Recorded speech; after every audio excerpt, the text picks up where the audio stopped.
Is Golnaz Golnaraki. I'm Social Enterprise Programming Lead at EDGE, as well as one of the mentors in residence.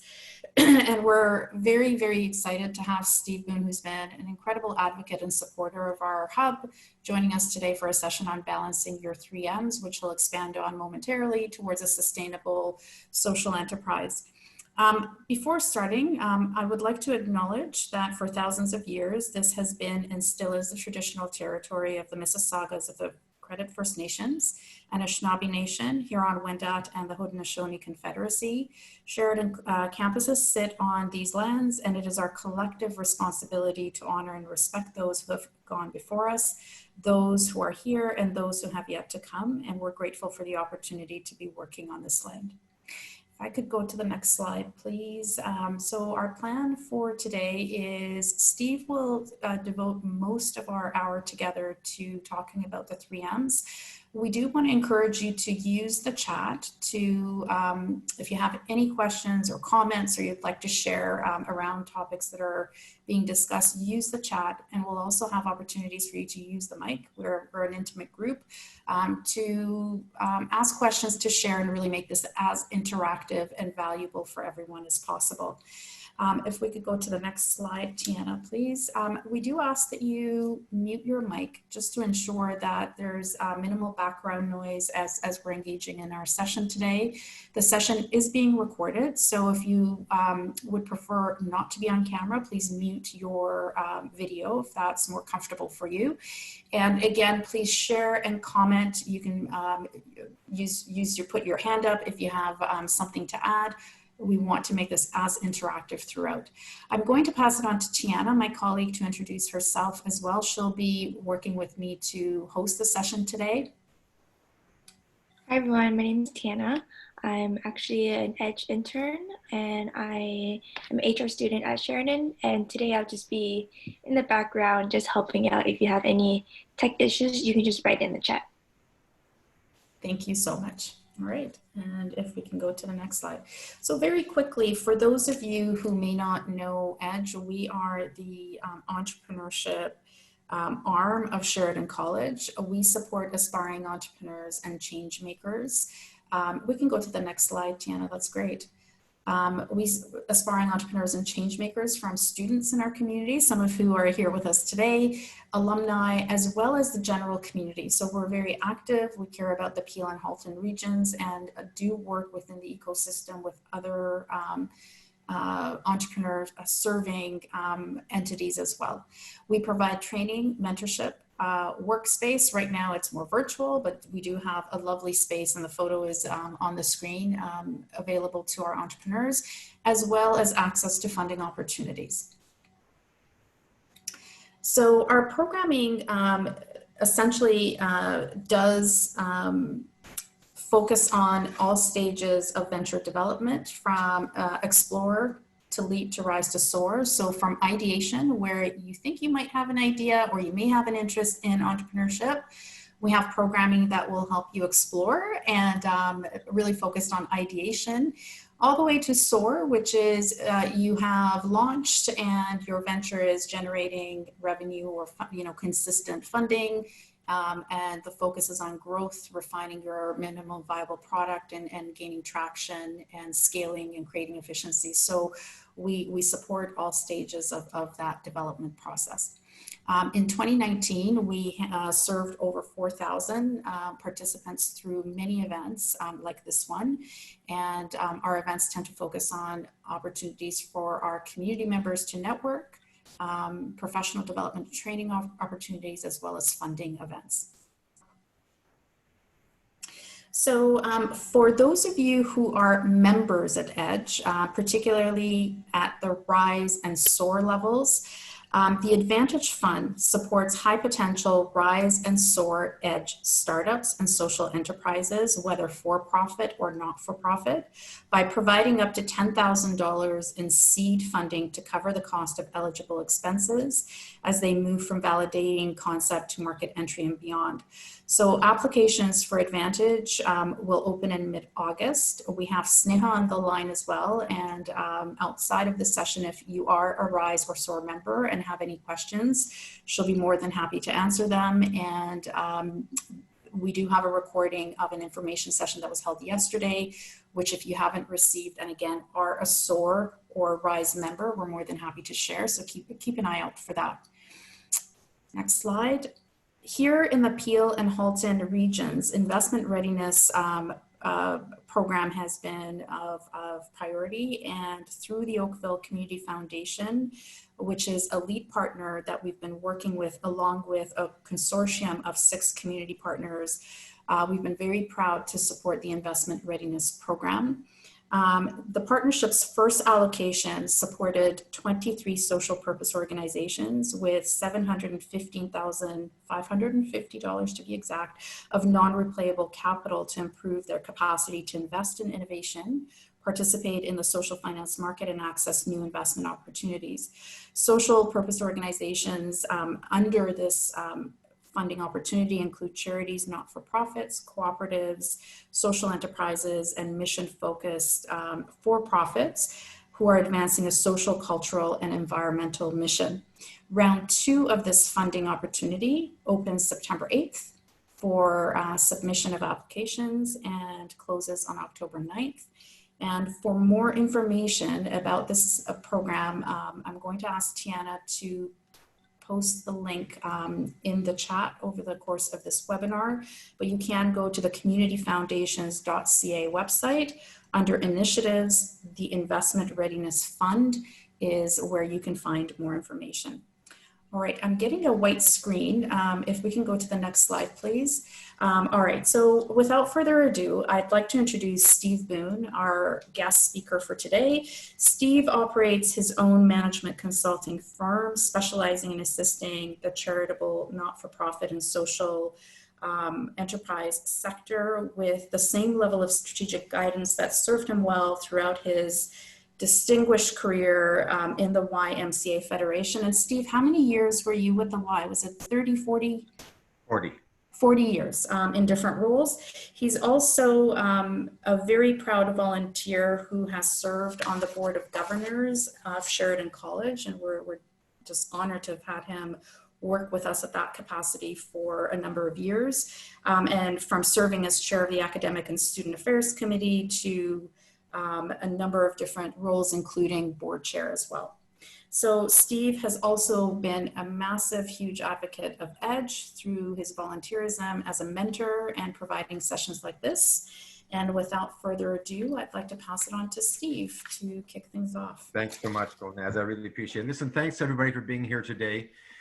This is a bit of a new forum for me, I think, as it is for everybody. I know everybody's kind of zoomed out right now, but usually my facilitation is in either in a boardroom or a classroom setting where I have a chance to see people and engage their reactions and be really interactive as possible. And you know, while I've been kind of recruited to be part of this process today as a subject matter expert, I think, you know, we're all subject matter experts. And so I really encourage you to ask questions, provide comments as well. You know, I want to get your own take on this as well as we kind of go through the process. Now, we only got about 45 minutes, so I've got a lot of slides, but that being said, they've been furnished to you, and while I might appear to kind of just whip through these slides, most of them in the deck, most of them are really self-explanatory, and you can use them as a guide going forward. And then also, you know, I'm easily reachable, you know, so Golnaz can if you furnish any kind of questions or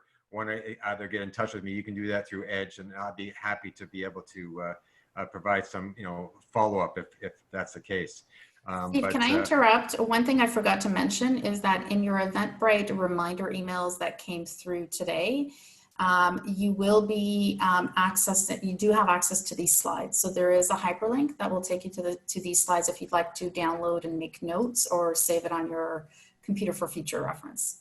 Absolutely, you can, you can fish them out and use them and download them and, you know, make comments on them as you go through. But, you know, it's interesting because we asked a couple of questions before we started the session, and a lot of people wrote in, and it's interesting. A lot of people are struggling with this whole COVID-19 and how to manage through this. And it's interesting that the principles I'm talking about today will certainly help in these particular unpredictable times. And we are in some crazy times right now, but I've been using these principles, and I've been using the balancing of the 3 M's for over 25 years as a senior executive within the organizations I've worked with. So it's really important to note that. So it's not just for today, but recognizing this has been around for a long time. Again, it's going to be an interactive session. Again, I want you to be able to feel free to comment. I'm also going to be doing a little bit of polling as well. So I may ask you a question to say, okay, how many of you here do X? And so there is a reaction button down at the bottom. You can see reactions with a happy face. Just you can go and click on that and kind of do a thumbs up. So just in preparation of that, go down to your reaction screen and do the thumbs up. Now I can't see everybody here, but between Golnaz and Tiana, you can let me know if everybody's got the thumbs up. We got that? So if everybody's got that, that's one way you can. I see most people have their thumbs up. So again, if you weren't able to figure out how to do it, if you look at the bottom of your screen where you see the chat icon and the participants, there is a reactions icon. If you click on that, there we go. I think I'm seeing it across the board now. Fantastic. Wonderful. We're good to go. So we're going to do some polling. The other thing to also recognize is the fact that this particular process, I want to take a step back. So even if you're for individuals who are going to be working with other individuals and trying to mentor them through their social venture, or just other students, these are the things you need to be able to think about and have in place in order to be able to have a sustainable organization. And recognizing that most of my career has been in the not-for-profit, charitable, and social venture industry.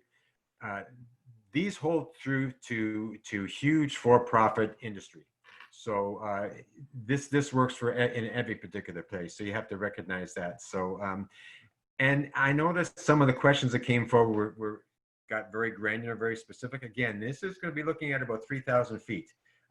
Some of you might be already doing this or have done this in your career, which is great. You can use this as a checklist, but it at least allows you to be able to think that way. The other thing I also want to recognize is at the end, I've got a couple of tools I want to provide to you that might be relevant for some, but specifically ones who are in the social service industry, charitable industry, but even those in the social entrepreneurship area that have maybe more than one program or more than one service, it would certainly be applicable for them as well. So without further ado, let's actually go right into the very first slide, Tiana. So these are basically the learning objectives, what I want to try and do over the next little bit. So really understanding the importance of mission, vision, and values in how you do basically unveil yourself to your market and to the world. So really basically showing exactly what your unique value proposition is and what your organizational culture is. I'm going to talk a little bit about culture later on, but that's so vital in what you do and how you do it.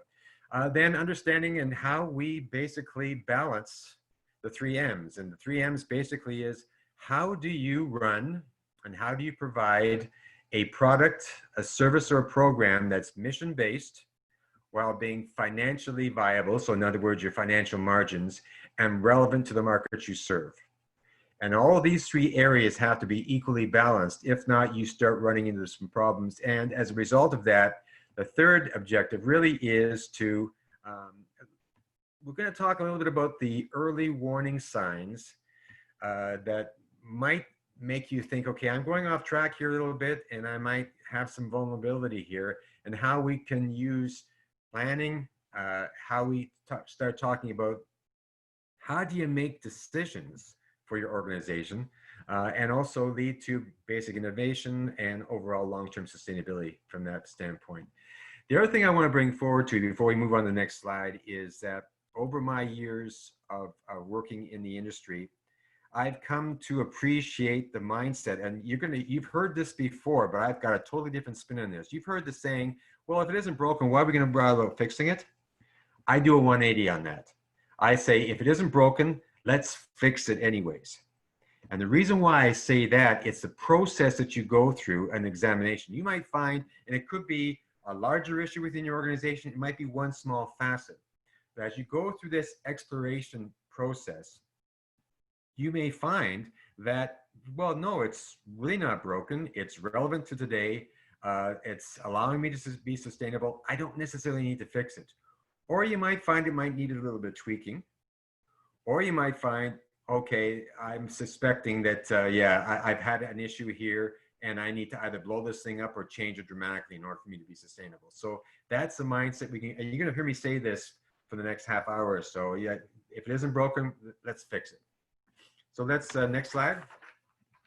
So here is our 3 M's of organizational sustainability. So you have your mission, which is your mission, values, and your vision.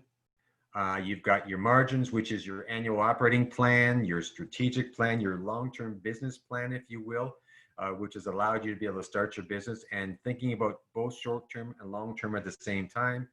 And then the market, your market relevance. And it's basically all of your key stakeholders rather. So some of you might just have your own venture where you're the only person who is a staff individual. Some of you might work for a social service agency where you have staff and volunteers and boards.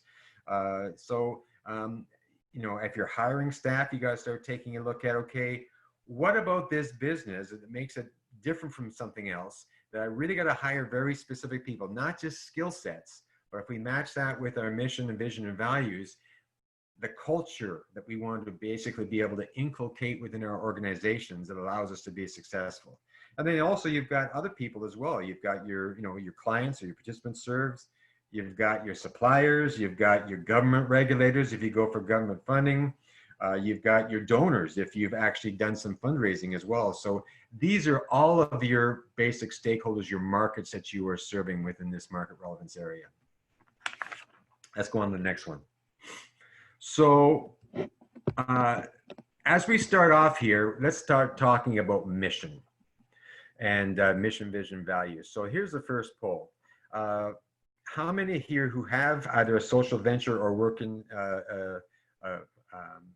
or in your regular operating lives have a clearly articulated mission, vision, and core values? Let's just do a thumbs up.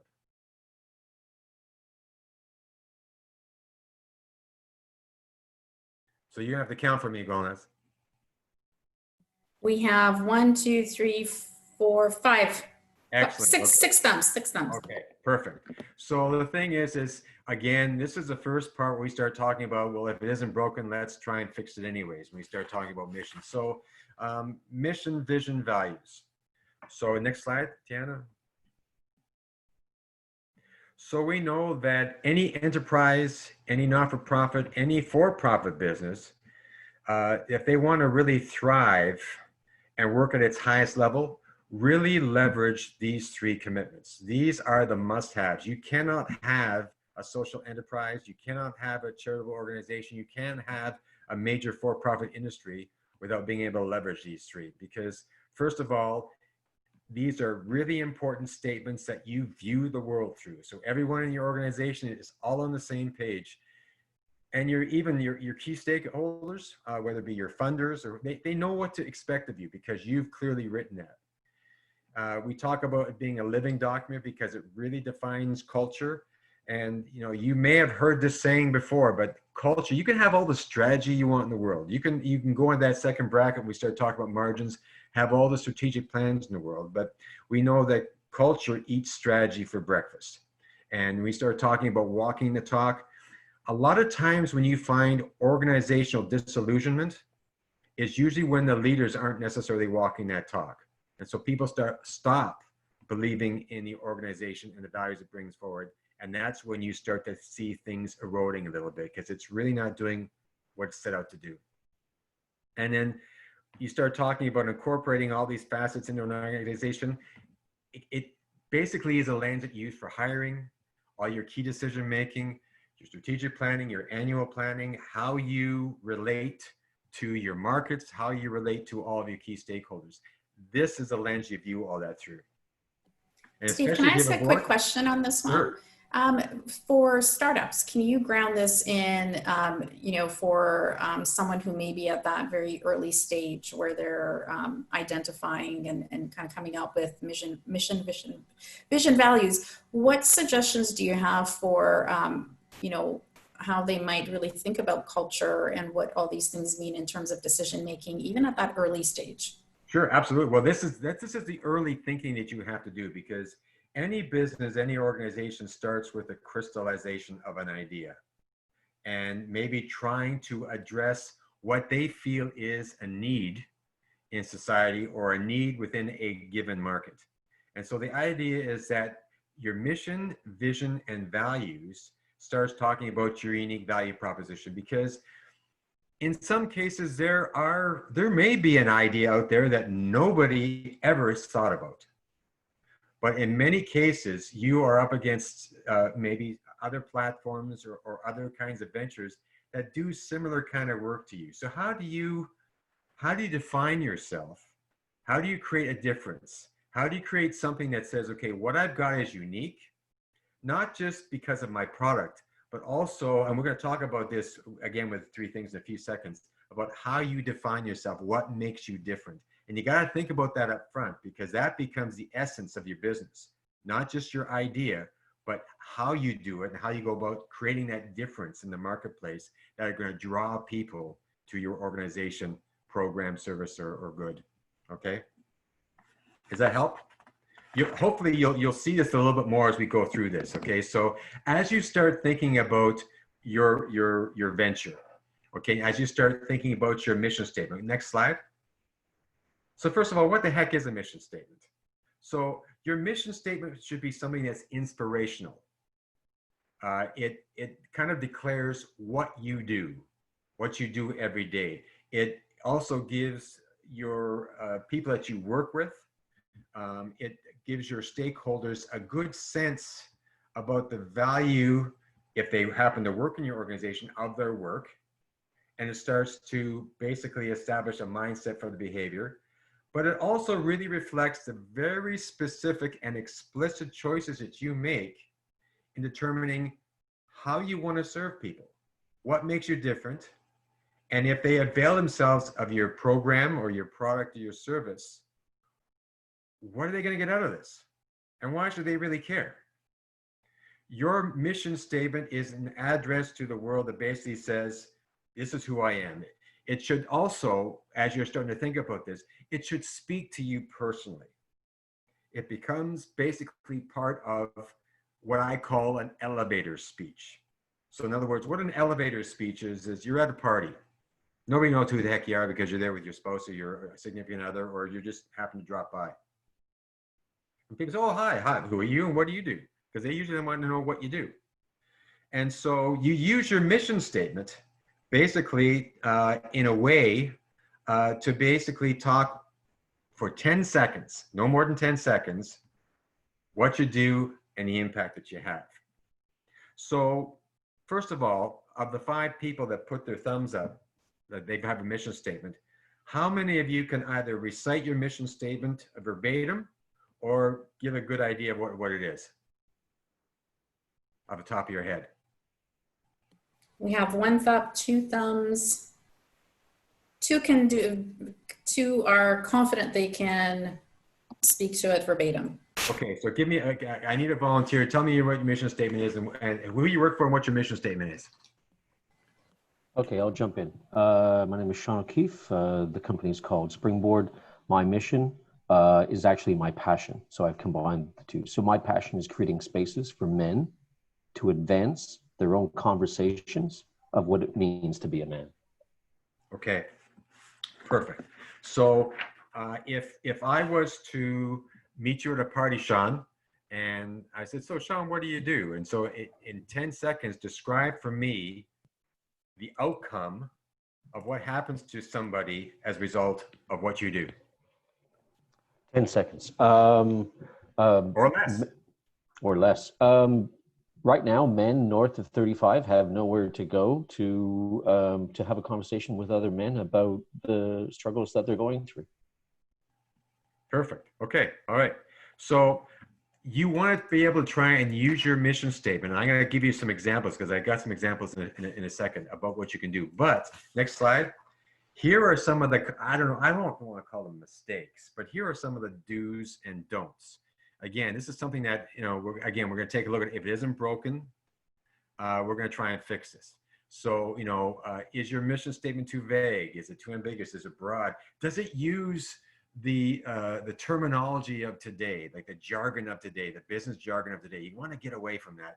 It's become too lofty. We want to make the world a better place. Well, how the heck are you going to do that? Okay, you want to basically have an impact, but is it way, way too lofty? Or it's not memorable. It's not exciting.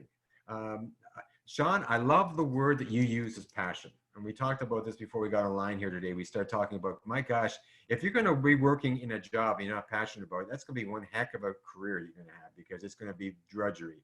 So you want to be able to have something you can actually recite with passion, and the work that you do has an impact. So I love the word that I love the fact that you use that. And so, you know, not just you, but even though they might not be able to recite it verbatim, your stakeholders should know by your mission statement what you do and the impact you have on others. Okay. Now, the other important thing to recognize is that these mission statements don't have to be carved in stone. As a matter of fact, they shouldn't be. They should be changing, because if your organization is sustainable, it's going to have to evolve. It's going to have to adapt. And so it usually needs to be regularly looked at. And usually when you do that is during your strategic planning process. When you take a look at exactly what's happening in your organization, what are your long-term goals for the future? Is our mission statement still relevant to today? And I want to give you an example, again, based on my experience at the YMCA, how our mission statement has changed over the years. Does anybody know what the YMCA stands for, except for the YMCA dance? I've been living that for 40 years, folks, so I'm not offended by it. But does anybody know what YMCA stands for? Young Men's Christian Association? Yes, it's Young Men's Christian Association. So in 1844, this was the mission statement, which I don't think would necessarily be relevant today. It was a mission statement of the charter YMCA out of London, England in 1844. The Young Men's Christian Association seeks to unite those young men who, regarding Jesus Christ as their Lord and Savior according to the Holy Scriptures, desire to be his disciples in their faith and in their life, and to associate their efforts for the extension of his kingdom amongst young men. So that's the mission statement. So if that was carved in stone, we'd be out of business today. We'd be serving a very, very small community. It morphed over the years. In the 1950s and 60s, it became the YMCA aims to put Christian principles into practice by developing a healthy body, mind, and spirit. Still not necessarily relevant for today, because the YMCA is not just for young people. It's not just for men. It's certainly not just for Christian. So we like to think of ourselves as a pluralistic organization, but we still are an association. Bringing forward to today, 2020, it's changed. So the YMCA of Greater Toronto is a charity offering opportunities for personal growth, community involvement, and leadership. So that's basically what our mission statement is. And we create that impact through our programs and our services. So that gives you an idea how mission statements can change. Next slide. Feel free to pipe in if you have any questions at all, because I know that I'm concerned about time here. So I started Googling, organizations in the Peel region who have got good mission statements, and how that could be used as an elevator speech. So I came across the Mississauga Food Bank. I thought this was pretty great. Relieving hunger in Mississauga by providing and promoting access to healthy food for people in need. So that's a very, very inspirational mission statement. So if I was at a party and I was working at the Mississauga Food Bank, what would be my elevator speech? What do you think I'd say? Anybody? Getting food to those who can't get food on their own. Yeah, do you know what? I might even go a little bit step further, make it even shorter. Sean, was that Sean that said that? Yes, it was. Sure. Yes, it was. Okay, great, thank you. I might just say, because I want to keep the conversation going. I want to get them excited. I want them to be as passionate about what I do. I want them to be passionate about it as well too. So I might just say, yeah, I dedicate myself to relieving hunger in Mississauga. They look at you and say, well, how the heck do you do that? Well, I provide and I promote access to healthy food and for people in need. I work at the Mississauga Food Bank. So people leave that conversation knowing exactly what you do and go, oh, wow, that's pretty lofty. But that is an example of a very, very good mission statement. Let's go on to the next one. We've dealt with mission. Let's talk about our vision statement. What's the difference between a vision statement and a mission statement? Your vision statement is more longer term. It's more aspirational versus inspirational. So it's a very, very clear, definitive statement of what you want to accomplish over a longer period of time. So, you know, on what the world will look like once you have accomplished your mission. It helps you as a leader within your organization to remember why you get up in the morning. You know, why are you so passionate about what you do? Because at the end of the day, over a set period of time, this is what you've accomplished by the fact you've got this enterprise. How many of you, thumbs up, have got a current vision statement? Does anybody want to share their vision statement? Do thumbs up for anybody who has got one. Long-term vision statement. We have a couple. Brian, would you like someone to share, Steve? Sure, that'd be great. Yeah, I love it. Brian, if you'd like to share, that would be great. Okay, no, the vision statement is for our organization, which is Sensity, and we provide services and supports to individuals who are deafblind. Our vision statement is Sensity envisions a world embracing human connections and diversity. Okay, and does your vision have a time frame goal, or is that No. just okay? Because usually what you want to do, you know, just to think about is to set a time frame, because at the end of the day, you are going to be, if you will, graded, if you will, on the effectiveness of your organization through the achievement of your vision. So in set period of time, this is kind of where we want to be. So it's what I want to be able to accomplish. So, and we'll talk about that as we start getting into a strategic planning during the margin area.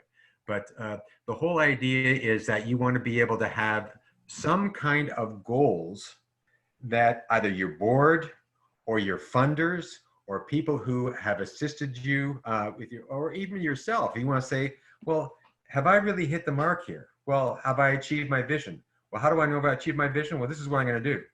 And so I put some very specific goals to those visions. Thank you. Okay, so here is the vision statement for Mississauga Food Bank. Do you want to go to the next slide, Tiana? Mississauga, where no one goes hungry. Now, again, that's again a very, very aspirational goal. But if I was a board member for Mississauga Food Bank, I'd want to say, okay, specifically if it was a strategic planning process, what was our current situation when we started this? Where are we now? I want some metrics for that to see, am I moving the bean along here at all? So I want to be able to have some metrics that I can basically be able to grade myself. Because I'll tell you something, whether you're an organization in the social service sector and you've got a board, they're going to want to know that. Your government grant and your funder is going to want to know that as well. And so, you know, you want to be able to have those metrics. Next slide. Let's talk about organizational values. This is so important. So we talked about the mission statement. It's what you do. Okay, your vision is why am I getting up in the morning? So it's the why I'm doing what I'm doing. This is so critical because your organizational values talk about how you do this, how you go about running your organization, and how you choose to work with the people in your organization, but also work with your funders, work with definitely the clients that you're serving. That becomes your unique value proposition. And then that basically involves your culture. What attracts people who want to work with you? What attracts people to want to avail themselves of your service? And so as you can see, you know, when you start talking about mission, vision, and values, it's all interwoven in what you do. You can't separate them out. You've got to basically look at them as a whole, even though, you've got a separate mission statement, a separate vision, and separate core values, but they're all interwoven. It talks about your ethics and how you express yourself in your day-to-day operations. It's the how you do what you do. So next slide. So here's a quick example. Again, let's go back to Mississauga Food Bank. How do they achieve their mission? How do they achieve that mission of relieving hunger by providing and promoting access to healthy food for people in need in our community? They do that, and they recognize that they got to get the community involved. They can't do this by themselves, so they have collaborating partners. Everything they do is of excellence, and they work with integrity. So in other words, they're working with a vulnerable population, and they're treating those individuals with a level of respect that everybody deserves a right to have. And so that is how they basically bring about their organizational values, and also not just to, again, the clients that they serve, but that's also how they work within their staff functions as well. So that they know, as far as they know, basically the staff knows exactly why they're there as well. Any questions on that? Seems fairly straightforward. Okay, here are some organizational values. Now, I don't know if any of you have articulated organizational values. Maybe you can give me a thumbs up in your reactions if you do. And again, we have 2 hands that went up, Steve. So Brian, and I don't know who else has got their thumb up. Are there any that, there's tons, but here's some examples. What are some of yours that might be different from one of the ones that are up here? What do you got, Brian? The ones that would be different would be person-centered. Yeah. And actually we have integrity, innovation, passion. So I mean, it's hitting your examples. Sure. And so as you start doing that now, you might be a single staff person shop, if you will. But as you start to broaden your horizons, and you maybe take on other individuals who are going to actually work in the focus groups with these men, you might find that again, these are the values you use to bring those individuals in. They have to basically, if I find that people thrive in an organization where you can't separate your personal values from the organizational venture values, you're not going to last very long. If you have a fundamental disagreement with the values, but also, when you're working with staff and volunteers, that's how you want to treat them as well as your board, if that's the case, and how you go about treating the rest of your stakeholders. Steve, can I comment here? I couldn't agree with you more. With my venture and team, what we've done is we actually co-created the list of values and gave them behavioral definitions so that we all have a common understanding of when we say multiple lived experiences, what that means, and how do we show up and behave as a result. The thing is that in my career, anytime I've hired individuals, as a matter of fact, even I can say this, I basically chaired the governance committee that hired the president of the organization. I was very proud to be the chair of the board. And the thing is a lot of the questions that we asked all the candidates, they all came to the table with the same skill sets. What I was more concerned about was the behavioral, I call them competencies. And basically what we did was we asked them questions where we asked them to talk about a time where they were able to demonstrate that competency, demonstrate that behavior. If they did it before, they could do it again. And so, if they believe in what you believe in as far as the organization is concerned, those are the ones that are going to be really successful. So I agree with you wholeheartedly. Okay, let's go on the next slide. Now we've done mission, vision, values. Very quickly, we start talking about the whole margins, your annual business plan and your strategic plan. So again, a quick poll. How many of you have a current strategic plan that guides your organization's goals and activities and time frame? How many of you got one? A strategic plan? Or we have 1 thumb up. You will. 2 thumbs up. Sorry? We have 2 thumbs up.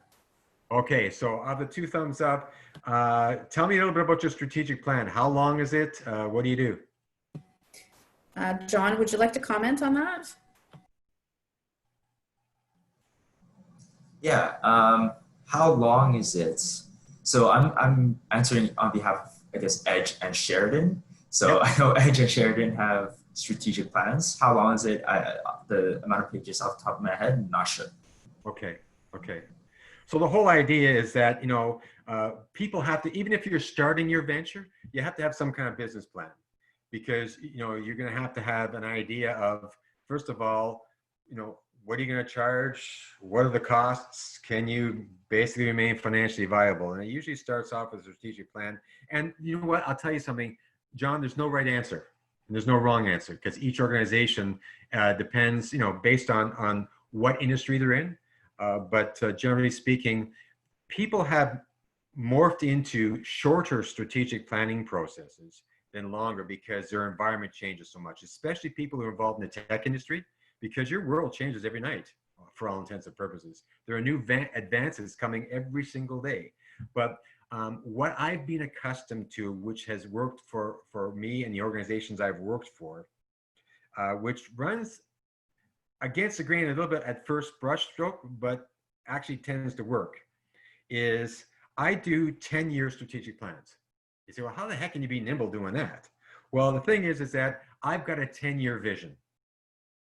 So this is where if I am able to do exactly what I need to do, I got a vision that looks out 10 years.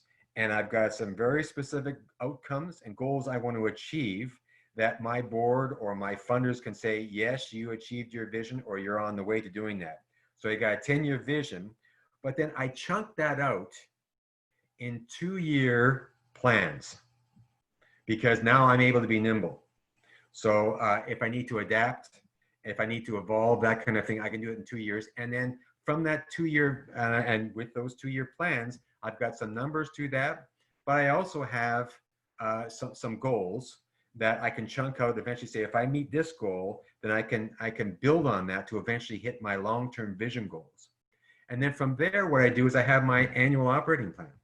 So I've chunked out even more. So I've got 10 annual operating plans every single year that allows me to be nimble, but it allows me to keep my eye on the ball, because my vision probably hasn't changed, because I know what my business is about and I know what I want to achieve after 10 years.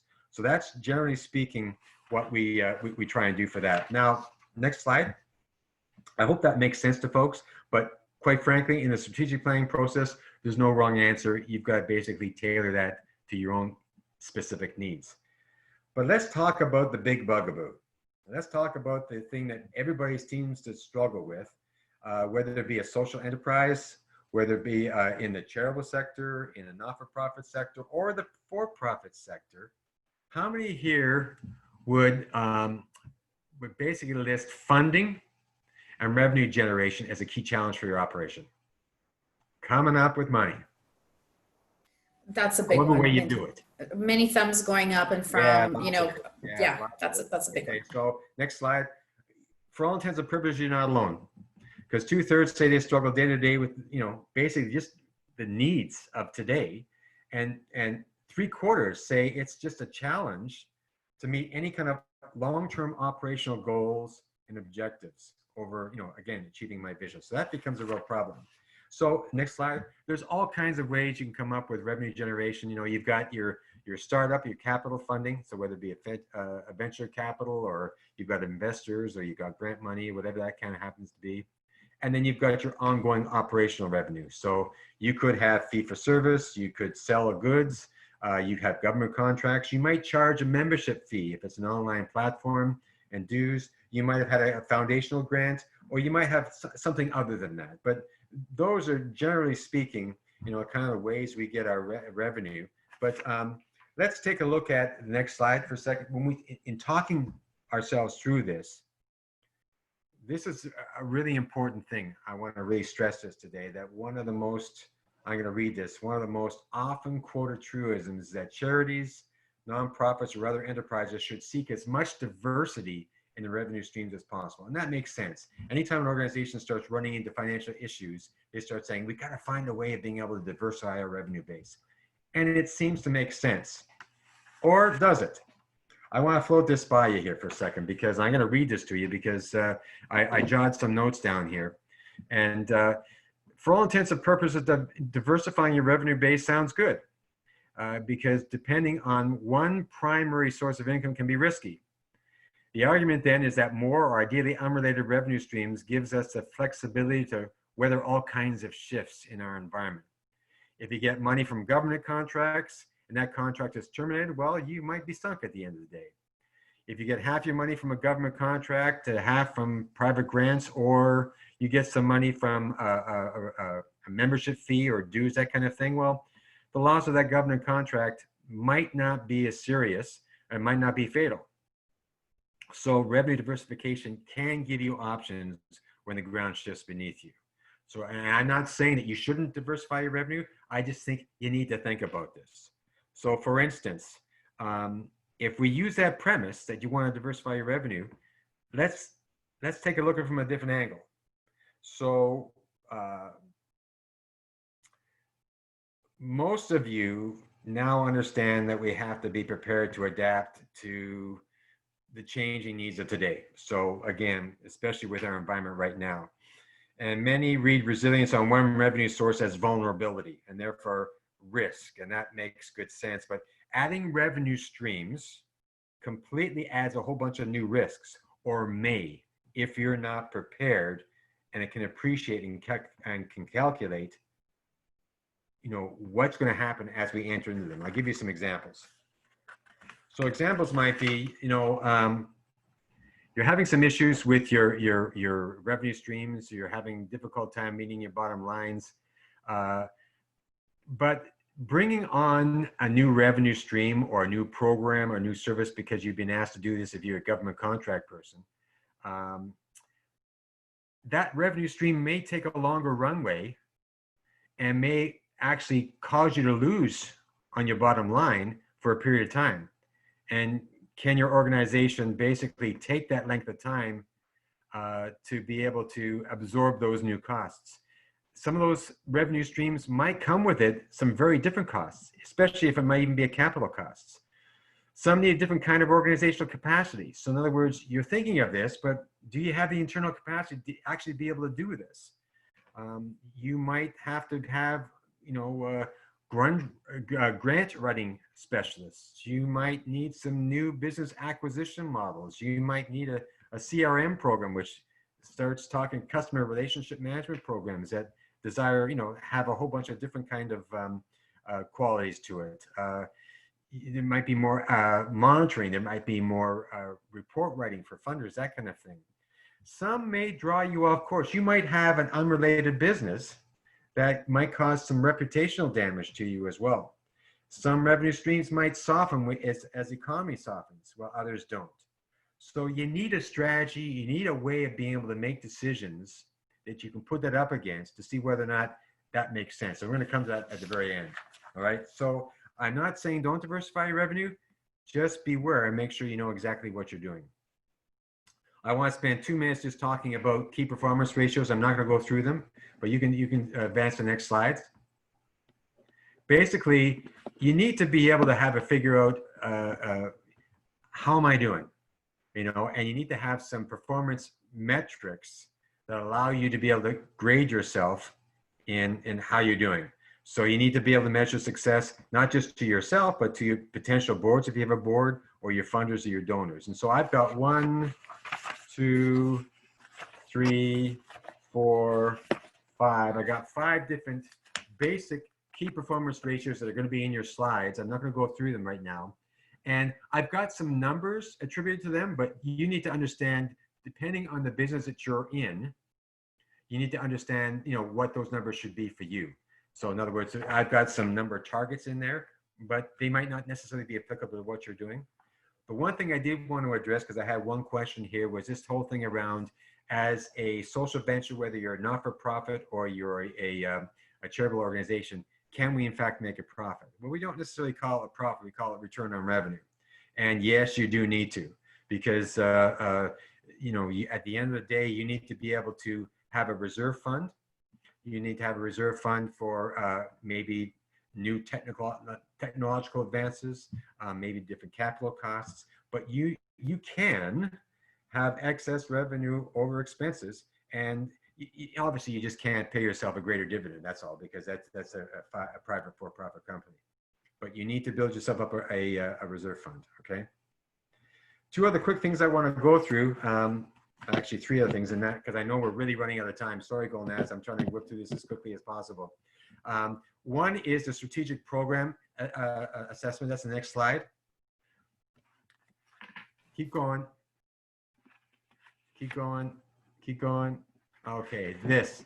Basically, this is a program assessment tool that you can use. If you have a number of different products, or if you only just have one product, you can throw it up against this tool that you can design for yourself. And what you're doing is you're asking questions based on your mission, your margin, and your market base. And you can put it up in a quadrant. And the quadrant basically is, you've got on one side, going up and down, your economic viability. On the other side, you've got your mission, okay, from low to high. And so you can start plotting your business on there to see exactly where you are at any given time. This is great for organizations who have a couple of different kinds of programs or services or products. You can grade on them. These slides are all very self-explanatory, so I don't necessarily want to go through them, but as you download them, you'll see at the very end, it specifically explains each quadrant and what you do and the decisions you go about doing once you see them on a given quadrant. So I wanted to provide that for you. I didn't think I'd have enough time to be able to go through that with you, but I wanted to provide that to you as well. The final thing is basically your market relevance. So keep going, keep going. Yep, keep going. That's what I talked about before. Just go back. Oh, keep going. Just go back to. That explains basically, once you find one of your areas in a given quadrant, that gives you some ideas about the decisions you can potentially make. Okay, let's go forward to. So we talk about market relevance. What happens to the market's relevance? What happens to your market relevance when both mission and margin become unbalanced? So what do? Do you stay the course? Do you adapt? Do you evolve? Yeah, you do probably all the above. But the whole idea, what I find in working with organizations, and specifically smaller not-for-profits or any smaller businesses, is usually what ends up happening is once this starts to fall off the rails, then for the better sake of a real slang word, people start becoming ambulance chasers, if you will. You've seen that on TV, where all of a sudden you start grabbing anything you can to try and make yourself viable. And that's when really the house of cards start to tumble, because you start basically having a bunch of different markets that you're not ready to serve, and you've got a problem. So when that happens, and Steve, there's mission creep as well, right? If you start, huge mission creep. Yeah, really. Thank you for that. Huge mission creep. So if there's anything I can leave you with, it's this. Let's hope this never happens to you, but if it does, and even if you got a very sustainable organization, you need some way of being able to have some guiding principles. Next slide. Guiding principles for decision-making and strategy for your organization. Okay, so in other words, before you make any major decisions, either in a product, a program, or a service, or anything major in your organization, you need to be able to step back and say, okay, what are my guiding principles? How do I go about making a decision in my organization? And I want to quickly read this to you because I think this is so important. People can easily become entrapped in the organization's accumulated knowledge and established procedures. As leaders, we must periodically question the collective wisdom of the organization. We need to be able to question the assumptions about structures, strategies, values, and business processes that shape an organization's culture and operations. In addressing strategic issues, a fresh perspective is absolutely essential if the organization is to perceive new opportunities, uncover hidden and potentially threatening trends, really important in the marketplace, and new and creative business models. So, next slide. You can come up with your own principles, but basically these are the principles I've always used. So in other words, will this decision that I have to make, is it aligned with my mission, vision, values? Again, I don't want to get into that mission creep situation. if I'm committed to quality and excellence, will this decision affect that in any way? Do I have the capacity to operate this and sustain it? Or do I need to really build up on that? I need to figure that out. What kind of technology do I need? Do I have all the technology and resources I currently have right now? Is it going to be able to handle this decision I'm going to make? What about the people? Especially in your organizations, if people are a real strong thing, or the people you're basically serving, how's that going to affect them? Is there some evidence-based approach that this will actually work? Are there some numbers for this? Is it relevant and significant in impact in size and scope? And finally, is it inclusive? Like, who else should I bring into this conversation? So I'm not just having a conversation with myself. I'm making basically an arbitrary decision that is going to affect a lot of people, especially if you're involved with a number of people.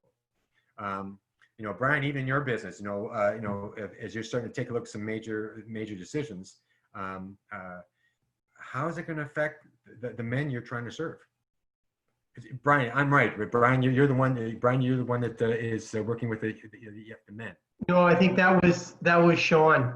Yeah, that's me. That's Sean. Yeah. Okay, Sean. For yourself, are you thinking about the impact that might have on the clients you're trying to serve? So you need some kind of guiding principles that allow you to make up your decisions. If not, you're starting to make random stuff and you're starting to chase ambulances, and before you know it, that balance of mission, margin, market relevance becomes unsustainable. I kind of sense that is where I might be now, in that I'm trying to cast the net as wide as I can. So yes. not just targeting men who frequent like yoga studios, fitness studios in that high performance, but then looking at the risk of sounding horrible, but at the lower performing spectrum. So yeah. John Howard Society, Veterans Affairs, those types of things. And right. and I kind of, and that's a clientele that's going to make that it probably really needs to avail themselves of your services. But then how does that impact everything you'll do? And even from getting right down to the myopic level of mixing clientele base in any given session, or do you separate them, and all that kind of stuff, and do you have the capacity to be able to deliver on that too? So it's all that kind of stuff. At least you've thought about it, and it's either a decision you want to maybe put off until you got more capacity, or no, I'm ready to fly with this now. But at least you've made an informed decision based on very, very specific guiding principles that revolve around your mission, vision, and values. All righty. So, folks, I'm going to leave you with this last little message here. I encourage you always, and you can actually put the next slide up. Yeah. One more. Sorry. If it isn't broken, let's fix it anyways. Again, it's all about that process. And so if you think you got it right, you probably do, but let's examine it anyways, because you might need to tweak it a little bit. All right. So, and if there's, I'll hand it back to you, Golnaz, because I know we're basically 2 or 3 minutes over. Steve, I have a question for you. First of all, on behalf of EDGE and all the participants, thank you. Secondly, would you have about 10 minutes to stay behind in case any of our members want to stay behind and ask some pointed questions about the frameworks? No problem. I was more concerned about their time. Awesome. So at this point, what I will do is we're going to stop the recording, and I would like to thank you for joining us today. Thank you for sharing the 3